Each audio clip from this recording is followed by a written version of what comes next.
በአላህ ስም ብሎ በአላህ ስም ይሄንን ካላ ላይክ ሳታደርጉ እንዳታልፉ የሚሏቸውን ሰው እለፏቸው። ላይክ ካደረጋችሁ ጥፋተኛ ናቸው። ለምን?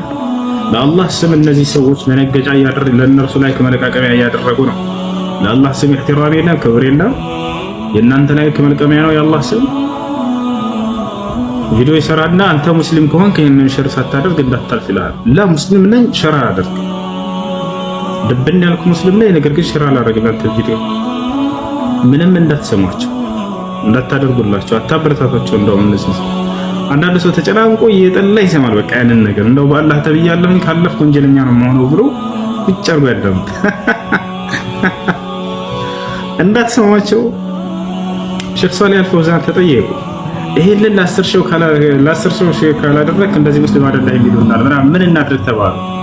ወቅፉ ወዕንደከ ይሄን መልእክት አንተ ጋር ይቁም፣ በቃ እንዳታስተላልፍላቸው ብለው ተናገሩ።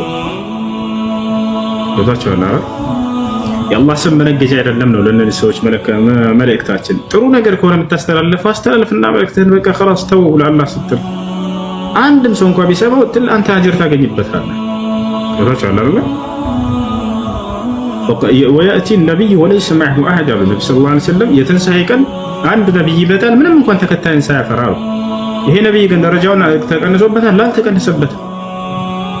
ደረጃው እንደተጠበቀ ነው፣ አንድም ሰው ባይቀበለው ማለት ነው። አንተ መልካምን አንሹር ኸይረን ያኒ መልካምን ነገር አስተላልፍ በዚህ በሶሻል ሚዲያ ላይ የሰማ ሰው ይስማ ይጠቀም። ካልሆነ ግን በአላህ በምናምን እያልክ አታጨናንቅ ሰዎችን። የማያውቁ ሰዎች ይህን ግዴታ ይመስላቸዋል፣ ቁጭ ብለው ያዳምጣሉ እየጠሉ ውስጣቸውን ያንን ነገር በፍቅር እንዳይሰሙት ያደርጋቸዋል። ስለዚህ ዝም ብላችሁ ጥሩ ነገር አስተላልፉና አለፉ። ይሄን በአላህ አንተ ሙስሊም ከሆንክ አንተ የረሱል ወዳጅ ከሆንክ ያንተ ቪዲዮ የረሱልን ግዴታ መፈተኛ ነው እንዴ?